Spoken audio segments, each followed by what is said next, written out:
Am I the A-hole stories? First story is titled, Am I the A-hole? My sister is very ill and asked me to take custody of her kids when she passes away. I said no. I feel like backstory is key here, so I'll try to be as in-depth as I can within the letter limit and sub-rules. I am 28 and she is 34. Me and my sister grew up in a bad family. Our dad was alright but also an alcoholic. Unfortunately he died when I was 8 and our mom was straight up abusive. Our quality of life more or less went from crappy but manageable to horrid. What was even worse for me was my sister leaving a year later to live with her boyfriend, leaving me alone with mom. The next years, I won't go in depth on, but I ended up being taken by child services at 13 and put into foster care until I was 18. I more or less decided to move on. I forgot about my past and family, decided not to seek them out or speak to them again. Got a job, put myself through college, and with a lot of hiccups, like a lot, I ended up graduating at 24 and have since been doing extremely well for myself. Just to be clear, during all this time my sister never once reached out to me either. That was until 3 months ago when I got a long message on social media. No apologies, no discussion of the past, just a long message about how she was sick and needed her brother right now. I wanted to ignore it, but my girlfriend convinced me to go see her. It was awkward. She has 4 kids, no husband or boyfriend in sight, and I don't think she has any friends either. She reminded me of our mother. All she did was talk about herself. Regardless, I felt bad, so visited her a few more times, up until last week that is. She told me she had gotten her affairs in order and she put me as the person she wanted her kids to go to. I immediately told her that was not happening and that she should reach out to their father or something. She cried, saying they were not in the picture, and begged me. I held firm and ended up leaving when she started screaming at me. I haven't spoken to her since, but I have received a load of messages from her switching between cursing me out and begging to take them. I feel terrible. I could technically give these kids a good life and I'd essentially put them through what I went through if I don't. But I do not want to give up my life and what I have built for the sake of a woman I barely know and kids I know even less. Edit. So, I consistently get replies that are made by people who have obviously not read my post and go off on the premise that I am refusing to take the kids to punish my sister.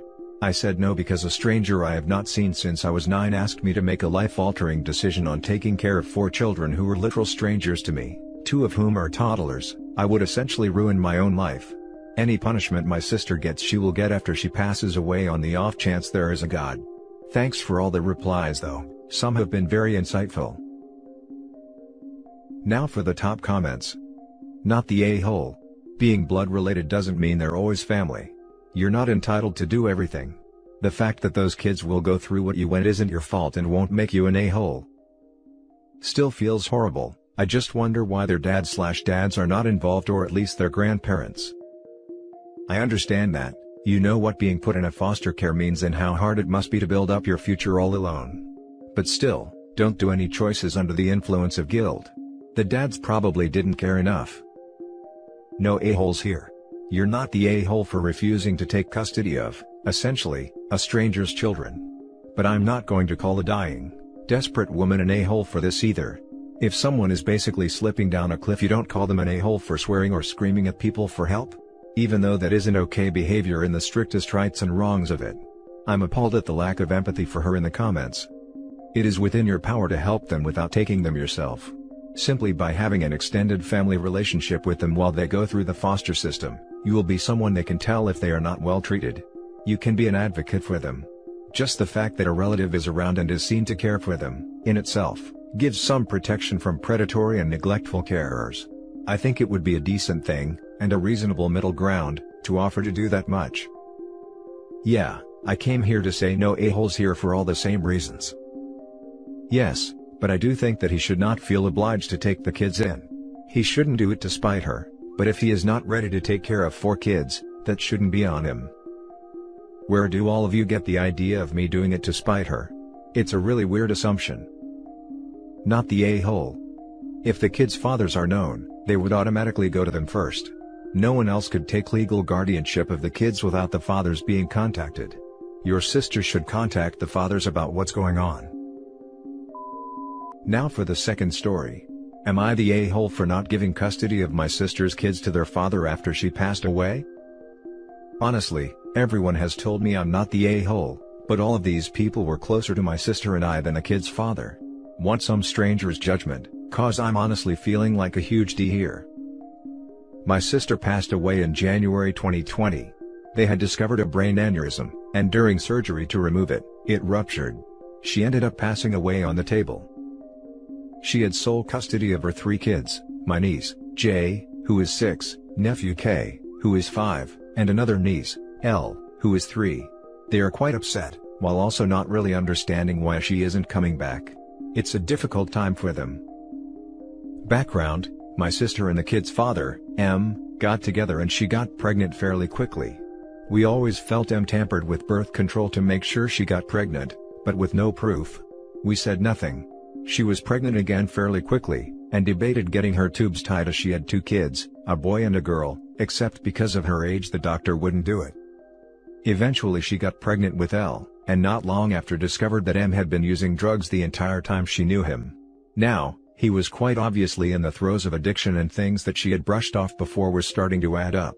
I was there for her first 2 kids' births, spent many sleepless nights helping her. The kids knew and loved me. When she discovered the drug use, she cut ties, moved in with me, and took all her evidence and got full custody of all 3 children, giving M supervised visitation. He never showed up to the court date. My sister moved out when L was 8 months old. I continued to visit her at least 3 times a week. M heard of my sister's passing, and made a half-assed attempt to reach out. Apparently, he has gone to rehab, gotten clean, has a job, and is living in a 2-bedroom apartment. According to M, he and my sister had a verbal agreement that in the event she passed away, if he was stable, he would get custody of the kids. It's believable. My sister was never one to refuse a relationship with him. He has seen them more often recently. My sister had a will. The will states that I get custody of the children, so that's what I went with. Currently, I have full custody of the kids. They're doing a bit better, but they're still kids that miss their mom. I gave him the option of having supervised visitation until he was clean for 2 years and held down his job for a year, then it could move to unsupervised and overnights. I'm trying to be amicable in this process. He hasn't been as happy but is willing to try and move past the anger and disappointment for his kids, but he's pretty pissed about it still. So, was I in the wrong here? Should I have considered it, and not fought as hard when he contested the will? Edit: I legally have sole custody of the kids. I went through the process with my sister's lawyer, who was responsible for her estate, and helped me figure everything out while I was in the throes of the biggest loss in my life. Now for the top judgment and comments. Not the a-hole. If he was doing his visits he would have known of this passing sooner and would have tried to go through courts. I don't trust him, but I think supervised visits should still be a thing. Go by the will and keep custody of these children. They need protection, maybe some grief therapy. Keep them safe. He can absolutely still go to court to get custody of his children. Unless he has proven himself to be unfit by the court, it is likely he could get custody of his biological children. Kids aren't property that you can just give to whomever upon your passing. Not the a-hole. Follow the will. And bless you for taking the kids, they'll need stability especially now. Also, it's not like you're keeping the dad away. Also, my sincere condolences. I just want to do what my sister would have wanted for them. Not the a-hole. Your boundaries for visitation are completely reasonable and you're well within your rights as guardian. I'm sorry for your loss. Now for the last story. Am I the a-hole for not uprooting my life and taking in my brother's kids? I, 29 male, and my brother, 24, had never gotten along. Not gonna lie, still hold a grudge for the collector's limited edition Pokémon Monopoly set from the 90s he ate as a toddler. Well, I was unfortunately given the news that my brother had passed with his wife. They had gone out for a date night and was sideswiped by another drunk driver. Their children were with his father and stepmother. Well, unbeknownst to me, I was offered up as a guardian option. I'm the big showbiz guy who moved to Hollywood and works at blank studios. I'm a security guard and I worked there a few times as a temp job for a co-worker. His parents can't take them because they don't make enough to support 4 kids.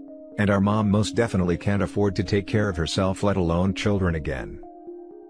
That leaves me and my sisters. Seeing as one is a first-time mother and the other is a hermit, all eyes are focused on me. Only problem now is that I live 2,300 miles away in LA where they are in southern Louisiana. So, in my mother's lifelong quest to get me home, she is not telling me I need to come take in my brother's kids so they aren't forced into the system. Here are my points that are not being heard by my mother and other family members who have now rallied together to guilt trip me. 1. I haven't spoke or seen my brother in over a decade. I was 17 at Christmas when we last spoke. 2. I do not know these kids. I've never met them, I don't know their names. Basically, I'm a stranger to them and vice versa, and therefore don't want some random kids in my house. I have enough time watching after my 2-year-old goddaughter who loves trying to play with my PS4 games. 3. They want me there and not for them to come here, as to not ruin their school lives and so they can see their grandparents. Mind you, his father and stepmother hate me. And lastly, apparently my sister-in-law was allergic to dogs, and so are her kids. So therefore, my 6-year-old German Shep/Rot mix would have to be rehomed. And I'll be damned if that happens. And I know this is probably just another thing my mother can use against me to guilt me to coming home. First being my grandmother age and health, and now my brother kids. But with all the calls, texts, and FB posts, I'm starting to actually feel bad, like I hate to see any kid go in the system if it can be helped. But like, what am I to do? Am I the a-hole? Now for the top comments. Not the a-hole. There are Social Security survivor benefits and resources for people who can afford to raise children they are becoming guardians of. Claiming financial hardship to pass the responsibility is disingenuous. People make whole livings out of being a foster family, and that is possible in cases where family members taken children of deceased or otherwise unavailable parents. My cousin was a foster parent to her own grandchild when her son and his girlfriend were deemed unfit to take the baby home from the hospital. The extra layer of freaking stupid in that situation is the girlfriend was barred from living with minor children, but my cousin's son still was eligible to keep custody of the older child. So, he moved in with his mom and baby with the older kid while his girlfriend stayed in their apartment. My point in saying all this is that your family needs to pursue resources available through their municipal/county/state agencies. Foster care wants to place children with relatives, so it might be hectic and procedural. They will guide them through the process. Don't take the bait to come home and solve all the problems. Oh my god. This is wonderful information. Here you go, up another option. Not the a-hole. It sucks, but you aren't obligated to take his kids. Like you said, they are strangers to you. If you give up your life and move back, you will be nothing but bitter. I feel the same way, and I know it wouldn't be their fault, but part of me feels like I'd resent them for it. And that's just something they shouldn't have to deal with on top of some random stranger now their parent after their parents' sudden passing. Plus, I may be wrong, but in my head I'm looking out for them. I know I'm competent enough to take care of a child short term. I get my goddaughter for weekends regularly, but being a parent? That I don't know if I'd be what they need. I really do feel for the kid, but if it's not right for you, then it's not meant to be. This isn't a perfect world. Not sure if this works, but is it possible to spot them a little money monthly to get them by? Yeah, most definitely. If they need anything and it's within my means, I'll help. I feel so bad for those kids. Losing a parent is hard enough, but to lose both at the same time is horrible. That being said, you're not the a-hole for not taking them in. It's also wildly unfair for your family to try to guilt you into doing so, especially since they're trying to not only guilt you but make extra demands of how specifically you are to do so. That's just ridiculous. Does she not have any family that could be a viable option for guardianship? There is absolutely a better option for the kids than you. They need to let it go and find it instead of harassing you about it. I asked. But all I got in info was elderly parents and an only child. It's hard to get visible info from my mother when she's yelling at me. And that's it for this video, guys. If you have thoughts to share, leave a comment below. Don't forget to hit like and subscribe if you like this content. I'll catch you in the next one. Good day, everyone.